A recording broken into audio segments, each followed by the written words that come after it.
तो प्रिय छात्रों, फिर से M Rafi Sarvodaya civil services के टीचर डायरेक्टर आपके सामने उपस्थित है। जैसा कि हम लोग हिस्ट्री में देख रहे थे चैप्टर 3, एक दिन हम लोग एक्ट देख लिए और आज हम लोग गवर्नर जनरल एवं नीतियाँ सेक्शन ए और बी दो हम बताए थे। सेक्शन ए में बताए थे एक्ट और सेक्शन बी में बताए थे गवर्नर जनरल्स एवं नीति, उनकी नीतियाँ।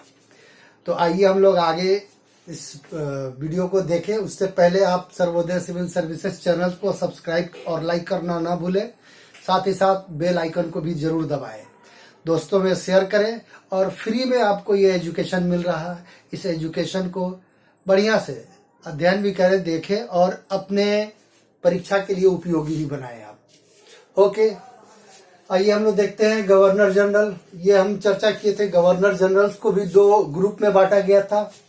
ग्रुप 1 जिसको गवर्नर जनरल ऑफ बंगाल, यानी governor general of Bengal, Bengal के गवर्नर जनरल के रूप में देखेंगे कब 1773 से वह हम लोग देखेंगे 1833 तक। और उसके बाद गवर्नर जनरल ऑफ इंडिया हो जाता है 1833 से 1857 तक। तो अभी हम लोग 18 पूरे देखेंगे 1833 और अंत में फिर 1857 तक देखेंगे, क्योंकि यह गवर्नर जनरल ऑफ बंगाल होंगे और उसके बाद जो होंगे वह गवर्नर जनरल ऑफ इंडिया होंगे। तो आइए इसमें first governor general Warren Hasting, पहले एक क्रम देख ले। Governor general first Warren Hasting, second Lord Cornwallis, third John Shore, fourth Lord Wellesley, fifth के रूप में कॉर्नवालिस ही आते हैं जो 1805 से लेकर 7 तक रहते हैं, लेकिन वो रिपीट है इसलिए हमने यहाँ चेंज नहीं किया, कोई इंपॉर्टेंट वर्क भी उनका नहीं है। देन नेक्स्ट लॉर्ड मिंटो 7 से लेकर 13 तक, लॉर्ड हेस्टिंग 13 से लेकर 23 तक और लॉर्ड एमहर्स्ट 23 से लेकर 28 तक और लॉर्ड विलियम बेंटिक या 28 से लेकर 33 तक गवर्नर जनरल ऑफ बंगाल रहते हैं और 33 के बाद ये 35 तक हो जाते हैं गवर्नर जनरल ऑफ इंडिया। तो अभी हम यहां तक देखें, उसके बाद फिर इसको मिटाकर फिर आगे बनाएंगे आपको, ठीक है। तो आइए एक एक करके देखते हैं। वारेन हेस्टिंग 1773 से 85 के बीच में है। ये एक तो यह सबसे लंबा कालखंड इनका है, 12 साल का, 73 से लेकर 85 सबसे लंबे समय तक रहने वाले गवर्नर जनरल यही है, ठीक है। और इनके साथ मामला यह हुआ कि रेगुलेटिंग एक्ट आने के बाद अब दीवानी वसूलने और व्यवस्था स्थापित करने दोनों के अधिकार कंपनी को भारत में मिल गई थी। तो अब यह राजस्व वसूले कैसे? इसी लूट की और वसूल की नीति के परिणाम था कि 1770 में बंगाल में अकाल पड़ा था, क्योंकि कोई रूल्स, कोई नियम, कोई उचित व्यवस्था नहीं थी कि किस रूप में राजस्व वसूला जाए। जिस रूप में मुगल वसूल रहे थे, बंगाल के नवाब वसूल रहे थे, उस रूप में ये वसूलना नहीं चाहते थे। इनको बेनिफिट चाहिए था, इसलिए ये जबरन और अधिक से अधिक लगान वसूलने की व्यवस्था। लेकिन जब विलियम वारेन हेस्टिंग आए तो हेस्टिंग के आगमन के बाद इन्होंने एक नीति बनाई कि एक निश्चित जो लगान वसूला गया है वो तो है, ठीक है, लेकिन उस पर एक ऊंची बोली बोलने के लिए नहीं, नीलामी प्रथा जिसको कहते हैं, नीलामी प्रथा, ऊंची बोली लगान वसूलने के लिए ऊंची बोली जो बोलता था उसको वो क्षेत्र दे दिया जाता था। जैसे यदि बिहार से हमको लगान चाहिए, नहीं बिहार के किसी क्षेत्र से चाहिए तो बोले कि यहाँ के कम से कम हमको लगान चाहिए 10 लाख और कोई इससे अधिक दे सकता है तो बताए, तो नीलामी होती थी। कोई बोला 12 लाख, कोई 14 लाख, कोई 15 लाख, वह जो भी अंतिम बोलता था उतना उसकी मान ली जाती और उसकी तिथि निर्धारित कर दी जाती थी कि फला दिन तारीख फला रोज सूर्य अस्त के पहले तक आप अपनी लगान जनता से वसूल कर हमें पहुंचा दे, अन्यथा आपकी वह लगान की जो जमींदारी सिस्टम जो होती वह समाप्त कर दी जाएगी, ठीक है। अभी सिस्टम पूरी तरह डेवलप नहीं की, लेकिन यह वहीं से शुरू होता है। आप पुराने फिल्मों में भी देखिएगा कि जमींदार साहूकार फलाना दिन तक ले आकर दे देना, नहीं तो तुम्हारी नीलाम हो जाएगी खेतें। नहीं, किसानों की खेत नीलाम हो जाया करते थे, पशु नीलाम हो जाया करते थे, उस दिन के सूर्यास्त तक वह अगर नहीं चुकाते थे, वही ये सिस्टम चला आया। तो ऊंची बोली बोलने के लिए लेकिन यह व्यवस्था इतनी बेहतर नहीं थी कि बंगाल के किसान, आम जन इससे सेटिस्फाई हो सके।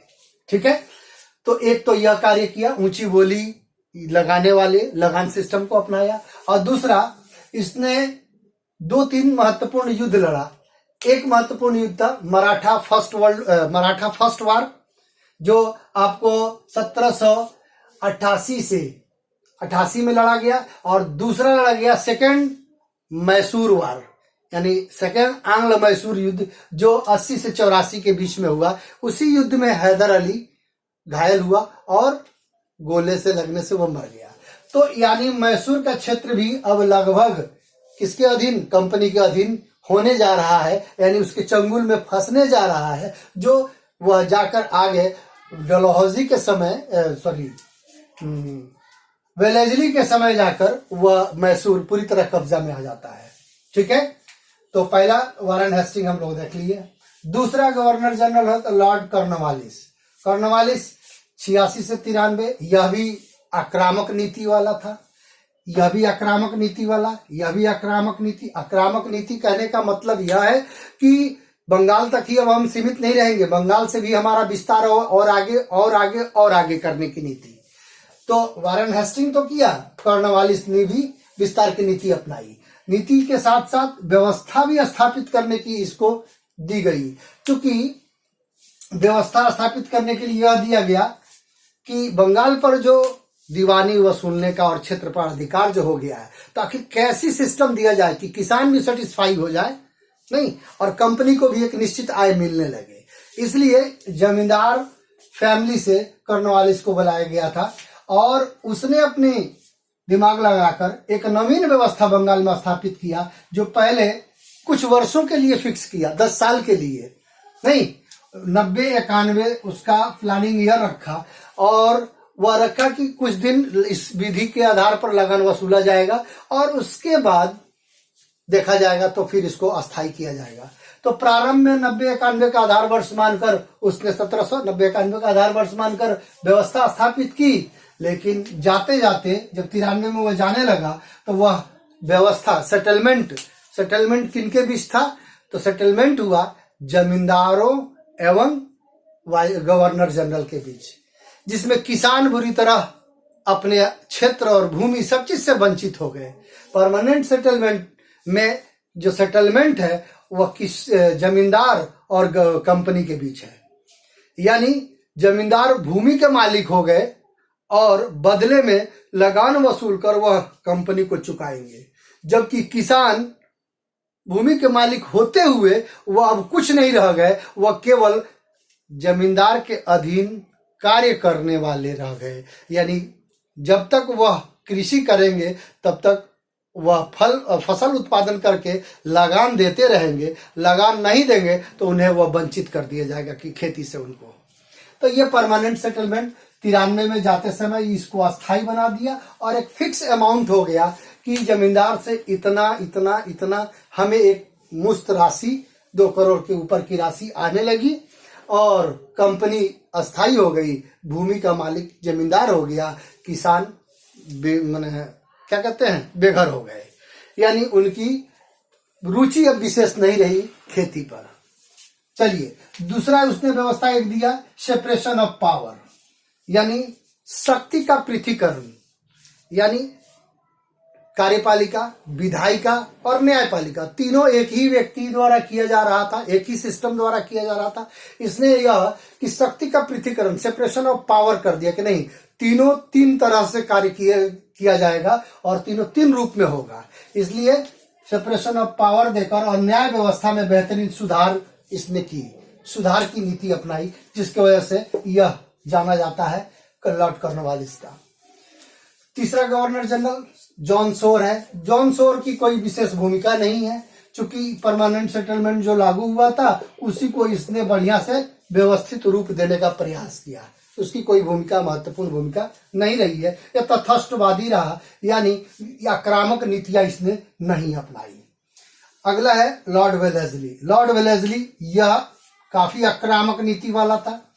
यह तो गवर्नर जनरल के पद पर अपने आप को आतुर हो गया कि नहीं, मुझे ही बनाया जाए, अब मुझे बनाकर भेजा जाए, क्योंकि मैं उस समय मैसूर संघर्ष शुरू हो रहा था। मैसूर को मुझे सबक सिखाना है और मैसूर को उसके पिंजड़े में बंद करना है, उसके क्षेत्र में ही उसको लगाम लगाना है। इसलिए मैसूर को सबक सिखाने के लिए यह आक्रामक नीति लेकर आता है 1798 से लेकर 1805 के बीच में। और आते ही इसने सबसे पहले सहायक संधि की नीति अपनाई।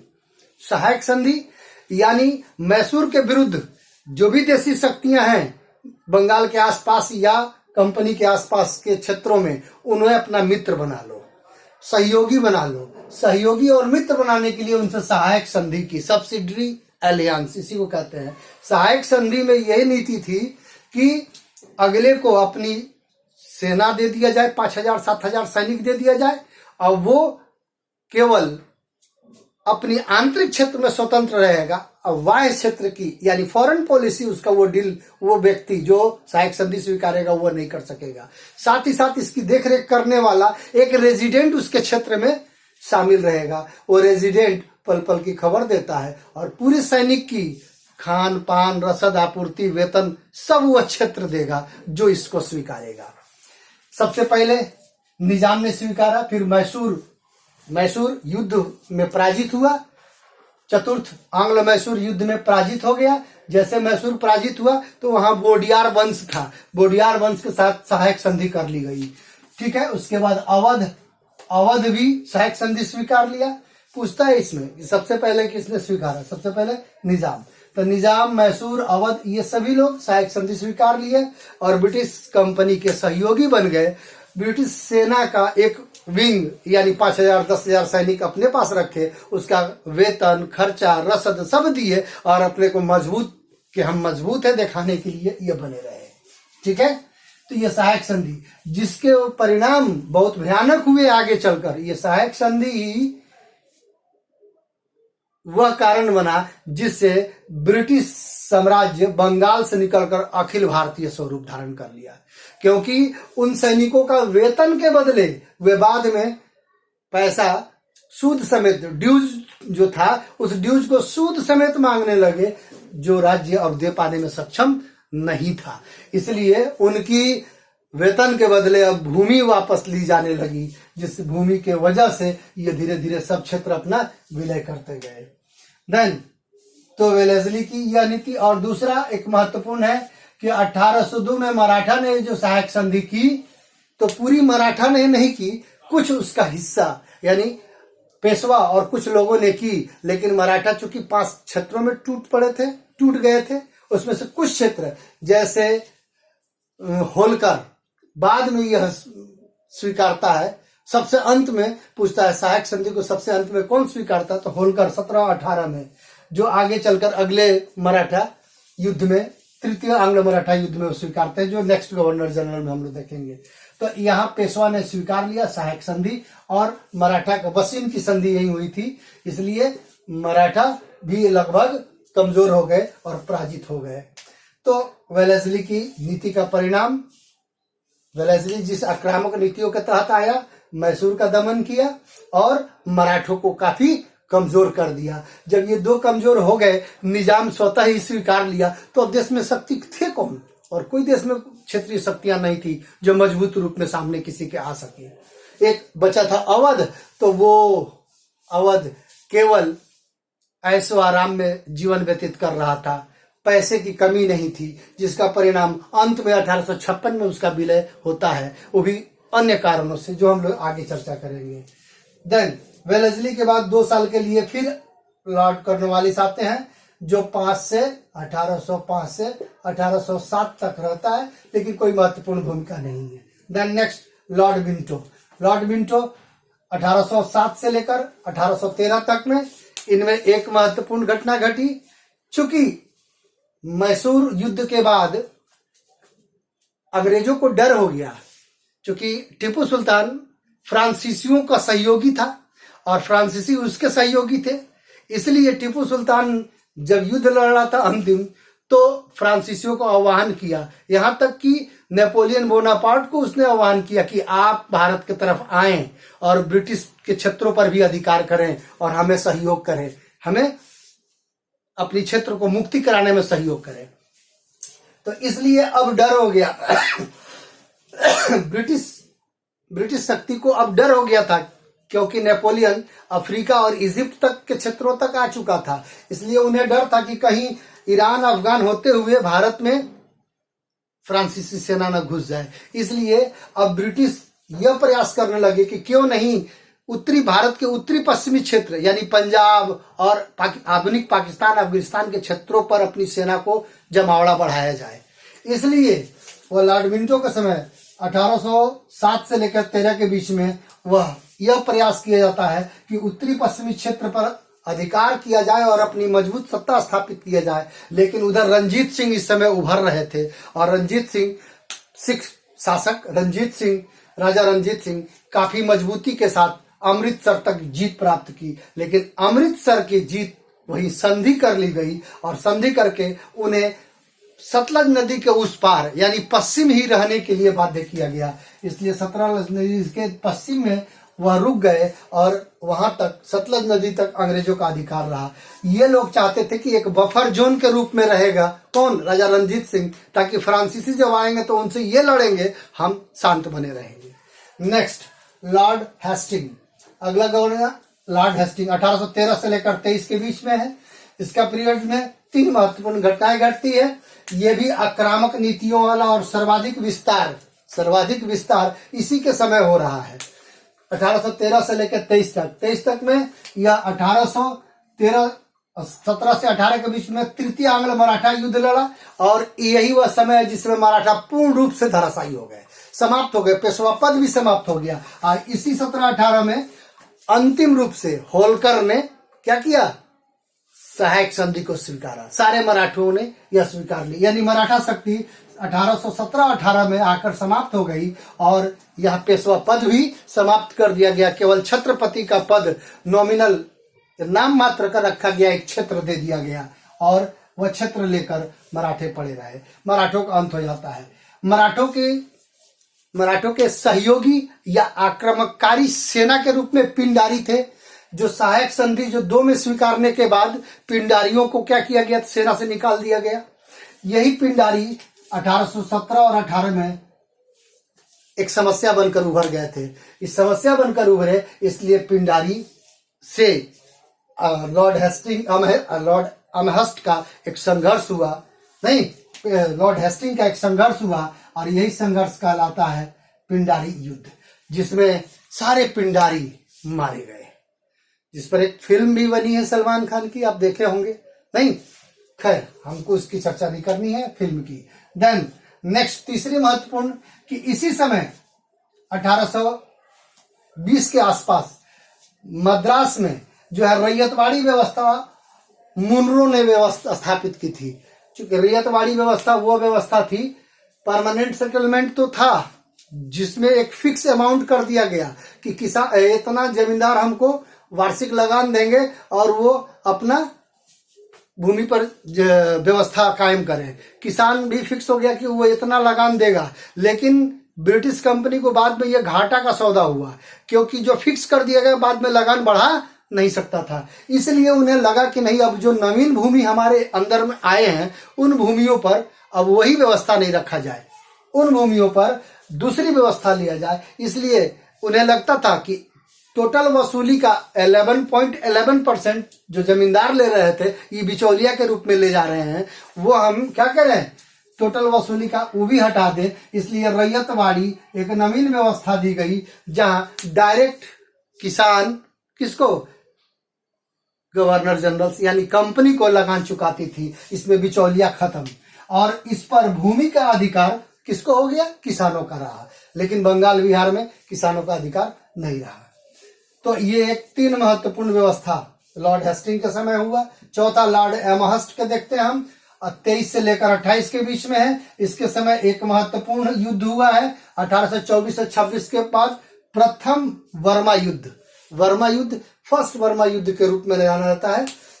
1824 से 26 ये एकमात्र महत्वपूर्ण घटना इसके समय है। Then next governor general Lord William Bentinck 1828 से लेकर 1833 तक यह क्या है, गवर्नर जनरल ऑफ बंगाल है। लेकिन 33 के एक्ट आता है और उसके बाद ये बन जाता है गवर्नर जनरल ऑफ इंडिया। तो इनके दो, गवर्नर जनरल ऑफ बंगाल के रूप में दो महत्वपूर्ण कार्य है। 1829 में सती प्रथा का अंत किया इन्होंने। 1829 में ही वह ठगी, 29-30 में ठगी प्रथा का भी अंत किया। ठगी प्रथा भी एक सिस्टम था जो बिजनेस क्षेत्रों में, वही पिंडारी जैसे लोग, ये जो सेना में थे, कभी मुगल में और बाद मराठे में, और यही पिंडारी जैसे लोग और मुगल से निकाले गए हुए सैनिक जो कि राहगीरों को लूट लेते थे और उन्हें फांसीगार के नाम से भी जाना था। जिन्हें लूटते थे उन्हें फांसी देकर मार भी देते थे। इसलिए ठगी प्रथा का भी अंत इसी में कर्नल सिलीमैन के द्वारा किया गया था। उसके बाद 1833 का महत्वपूर्ण इनका एक्ट लाया गया। वही 33 का एक्ट, चार्टर एक्ट जिसको आप कहते हैं, 33 का चार्टर अंतिम चार्टर, महत्वपूर्ण चार्टर के रूप में यही था। इसी एक्ट के तहत भारत को, यानी संपूर्ण भारतीय उपमहाद्वीप के क्षेत्रों को एक नाम, नया नाम दिया गया। वही नाम है भारत, इंडिया नहीं। चूंकि अब इंडिया जब नाम दिया गया, अभी तक कंपनी के खाते में पूरे क्षेत्र को बंगाल के नाम से जाना जाता था। अब गवर्नर जनरल ऑफ बंगाल कहलाता था। अब उसके बाद गवर्नर जनरल ऑफ बंगाल के बजाय अब कहा जाने लगा गवर्नर जनरल ऑफ इंडिया। और संपूर्ण कंपनी के अधीन के क्षेत्रों को अब बंगाल नहीं, इंडिया के नाम से पुकारा गया। तो इसको हम लोग अब अगला, यानी विलियम बेंटिक के वायसराय के रूप में हम लोग देखते हैं। ठीक है, यानी